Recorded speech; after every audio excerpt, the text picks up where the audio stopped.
Herzlich willkommen, liebe Zuseher, hier auf meinem Kanal. Ich freue mich sehr, dass Sie da sind. Ist Ihr Hund stärker als Sie? Ja? Machen Sie sich nichts draus, das kommt viel häufiger vor, als man meinen möchte. Ist das schlimm? Und das kann schon für das eine oder andere Problem sorgen, klar. Doch schlussendlich kommt es immer nur auf Sie an. Und genau das sehen wir uns heute etwas genauer an in diesem Video. Also, bis gleich.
Guten Flug, würde ich sagen. Ja, so sieht's aus.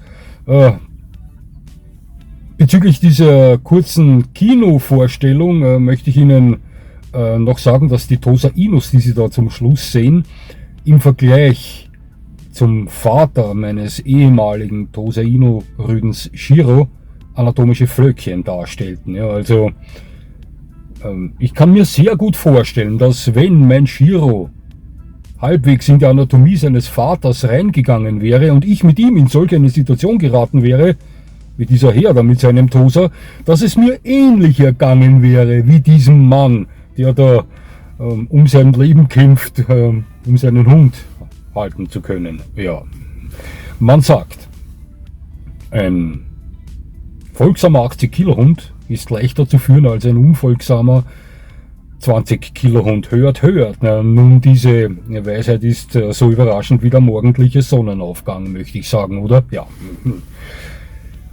Tatsächlich haben Hunde im Vergleich zu vielen anderen Raubtieren eine überdurchschnittlich ausgeprägte Muskulatur. Wussten Sie das? Das ist so. Sie können sich gerne in dieses Thema mal rein recherchieren. Außerdem besitzen sie ein optimales Verhältnis von Typ 1 und Typ 2 Muskelfasern, also langsamen und schnellen Muskelfasern. Das ist der Grund, weshalb Hunde nicht nur ausdauernd, sondern auch wahnsinnig explosiv und stark sind. Mit niederem Schwerpunkt, kräftigen Hinterbeinen, starken Bändern und Sehnen entwickeln sie enorme Schubkraft und übertragen die sehr effizient über die Leine an sie weiter. Außerdem sind viele Hunde extrem beweglich und können sich winden wie ein Aal. Wir haben es hier also zumeist mit sehr kräftigen Tieren zu tun, die ihnen an körperlicher Leistungsfähigkeit häufig in vielen Dingen überlegen sind. Ist kein Geheimnis, wissen wir. Ja? Ich frage Sie was, haben Sie schon mal mit Ihrem Hund gerungen? Gewrestelt? Sie haben mich schon richtig verstanden. Ja? Natürlich muss man dazu der Typ Mensch sein und auch den richtigen Hund dazu haben. Das ist schon eine kleine Kunst, sich mit seinem Hund zu solch einer Art Spiel und Spaß heranzutasten. Ja? Klare Sache. Also ich habe eigentlich immer mit allen meinen Hunden am Boden gerungen, begann immer sehr vorsichtig mit diesem Vorhaben und steigerte das Ganze dann bis allerhöchsten, weiß ich nicht, super Spaß mit meinen Hunden. Ist so, ja. Danach sahen wir dann immer aus wie gerupfte Hühner, wenn wir mit dieser Tätigkeit fertig waren. Ja. Also mein Hund Vito hat nur 40 Kilo. Letzte Woche habe ich ihn mit 39,5 Kilo gewogen. Aber am Boden, glauben Sie mir, am Boden bereitet er mir Schwierigkeiten wie ein leichter, aber guter Ringer. Glauben Sie mir.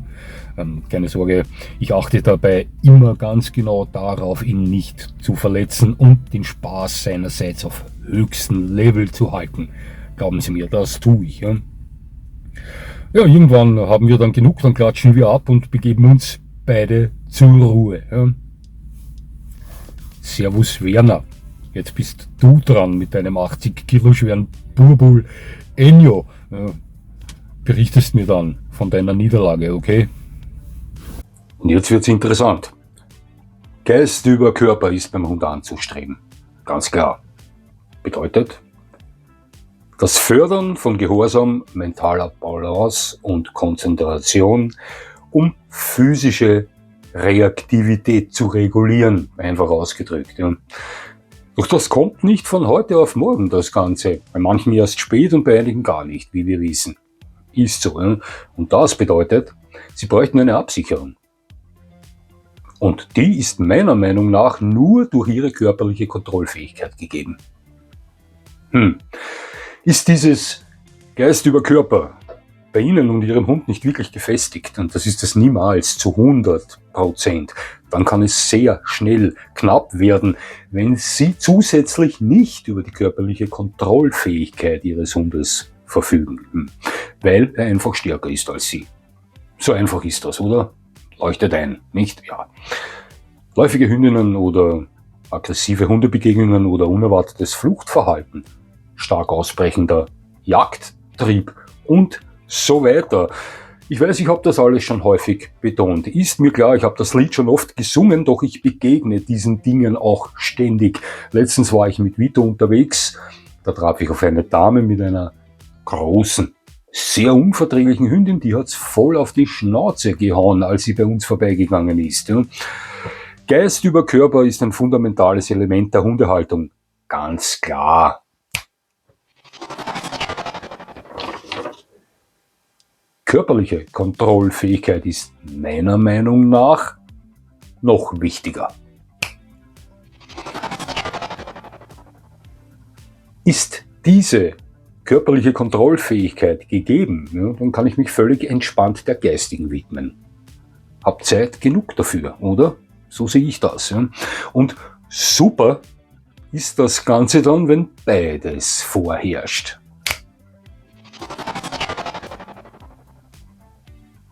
Um das alles perfekt abzurunden, fehlt aber noch etwas. Und was ist das? Ganz klar, das sind geeignete Ausrüstungsgegenstände, wie Sie alle wissen. Und zwar in Form von Leine, Halsband oder Brustgeschirr. Ja.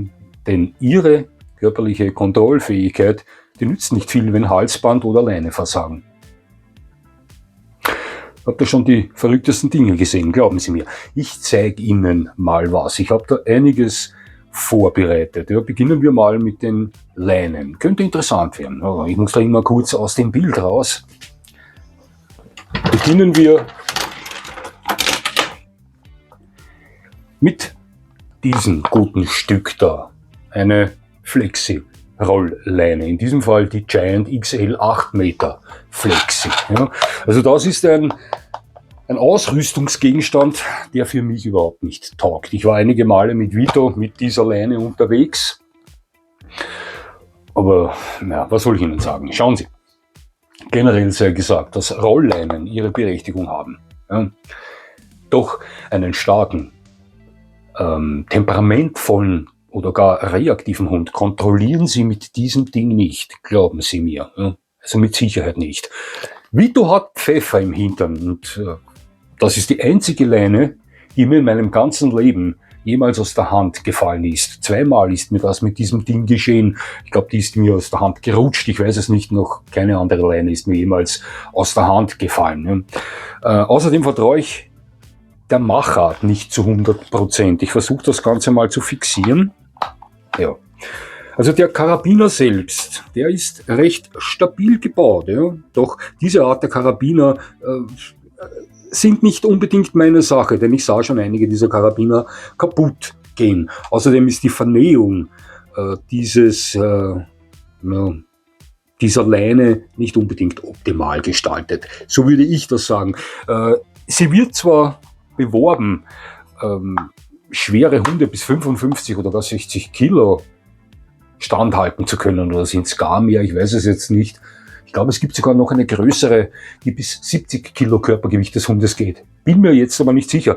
Doch nochmal, sollten Sie einen Hund haben, der dementsprechend das Gewicht auf die Waage wirft und vielleicht noch dazu reaktiv ist oder Pfeffer im Hintern hat, auf manche Dinge anspricht, dann kontrollieren Sie Ihren Hund mit diesem Ding nicht. Ist nur meine Meinung.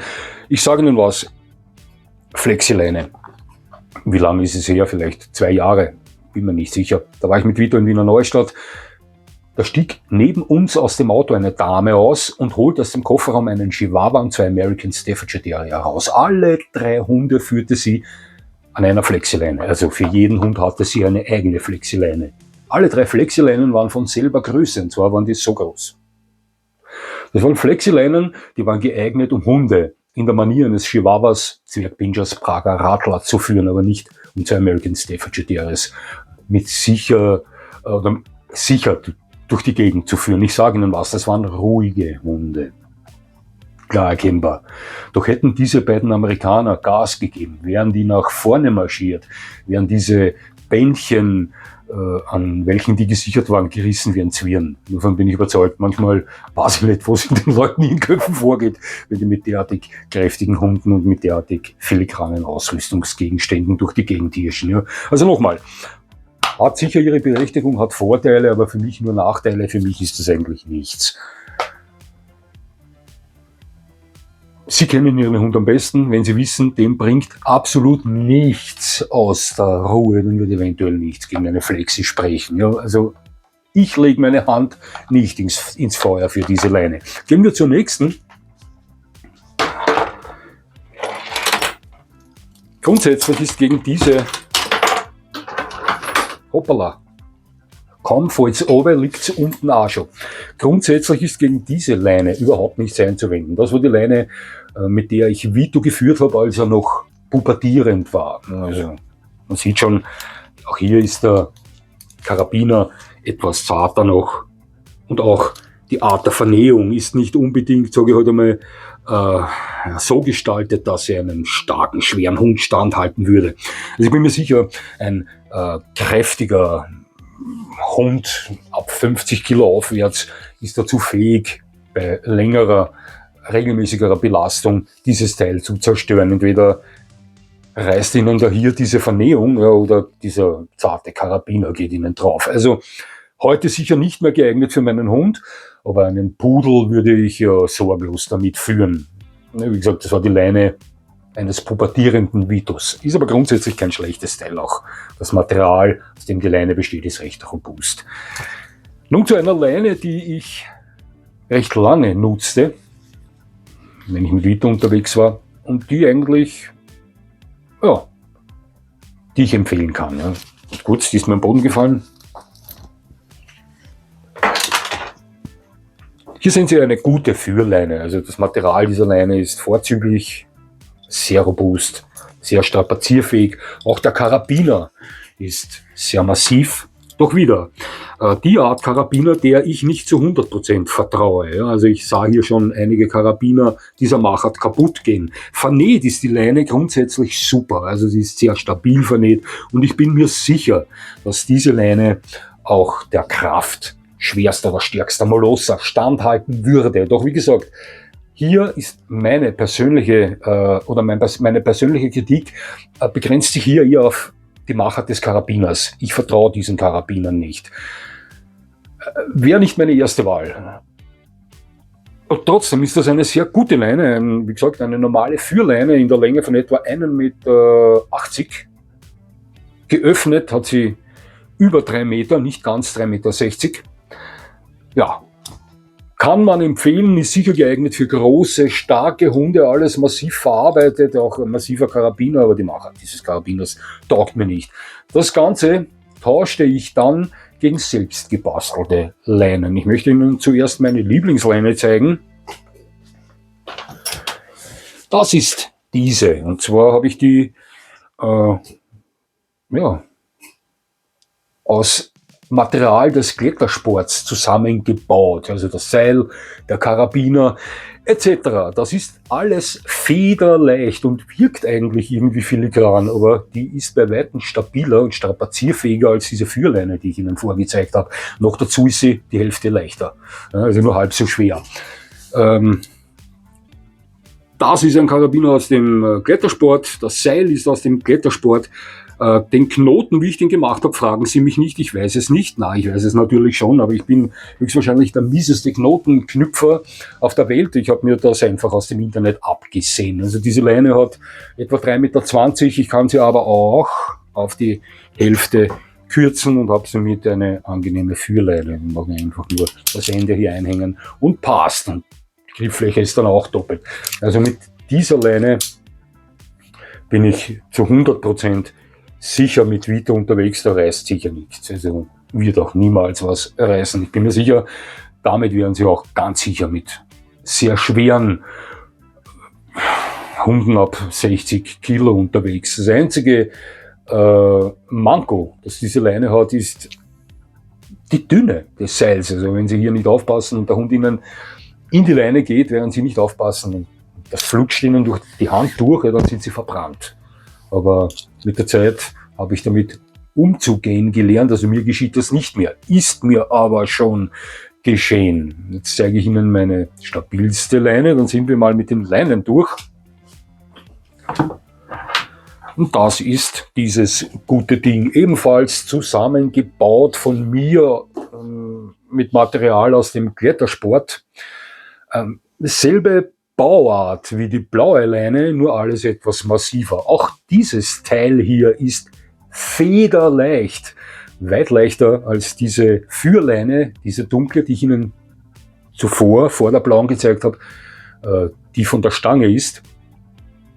Diese ist viel leichter, aber mindestens 3-mal strapazierfähiger, stabiler.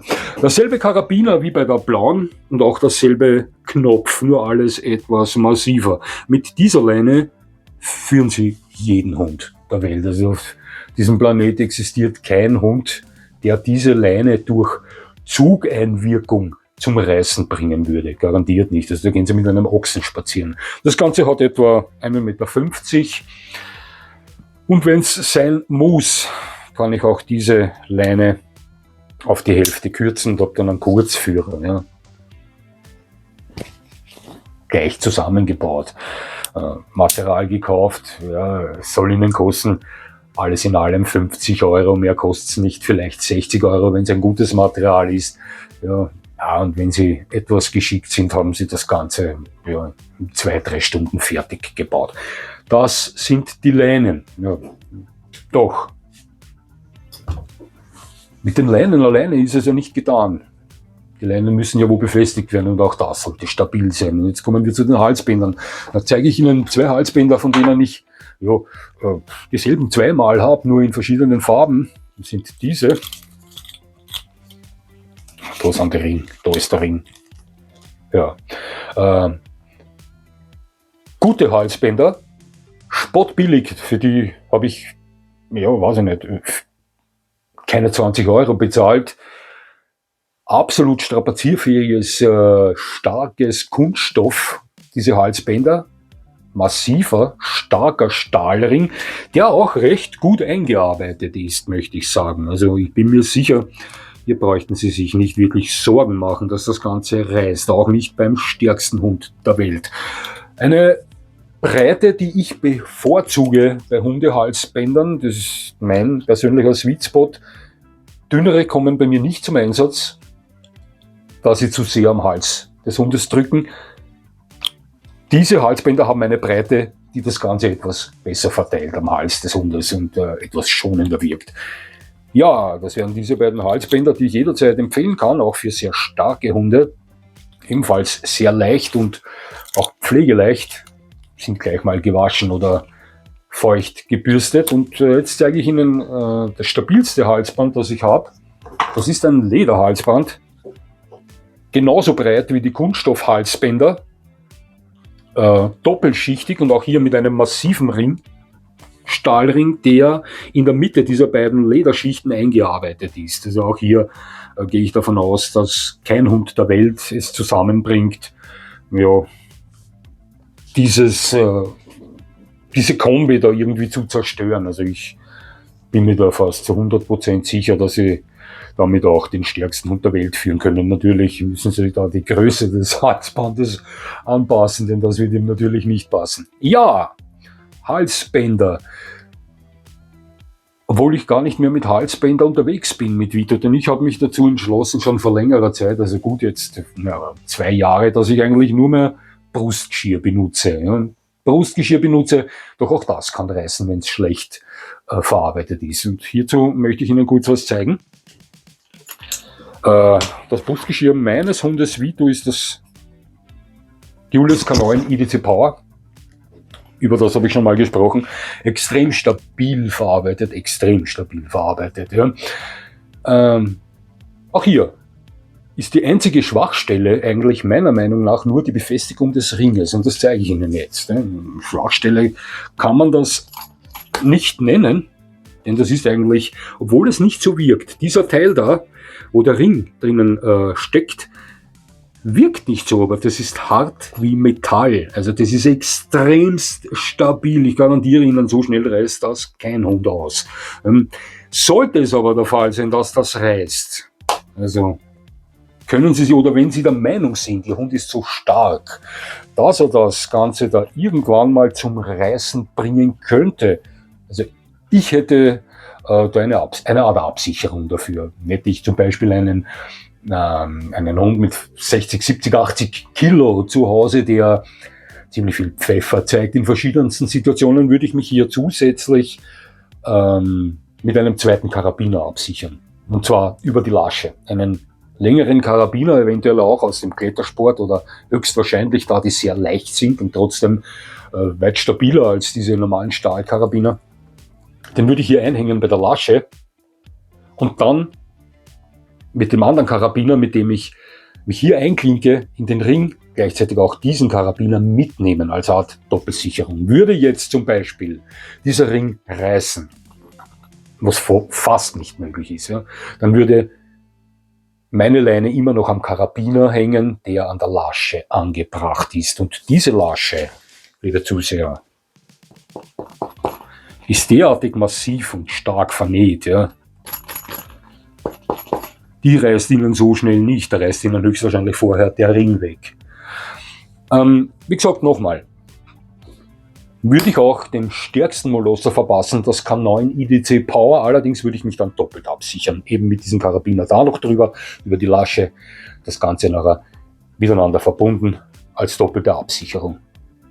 Ja, denn da vorne reißt Ihnen ein Ochse nicht durch. Ja, meine Lieblingskombi ist diese blaue, selbstgemachte und das Brustgeschirr. So viel dazu. Zum Abschluss möchte ich hierzu noch gern meinen persönlichen Tipp abgeben und der lautet: Größe und Gewicht des Hundes sollten immer ihrer Kontrollfähigkeit durch Erziehung, eigener Körperkraft und der Qualität der Ausrüstungsgegenstände entsprechen. Das ist der beste Weg, um sich mit einem Hund sicher durch die Welt zu bewegen. So sehe ich das. Es hat mich sehr gefreut, dass Sie mir zugesehen haben. Ich würde mich natürlich freuen, wenn Sie mir weiterhin zusehen. Und jetzt wünsche ich Ihnen noch einen schönen Tag. Und das war's schon wieder.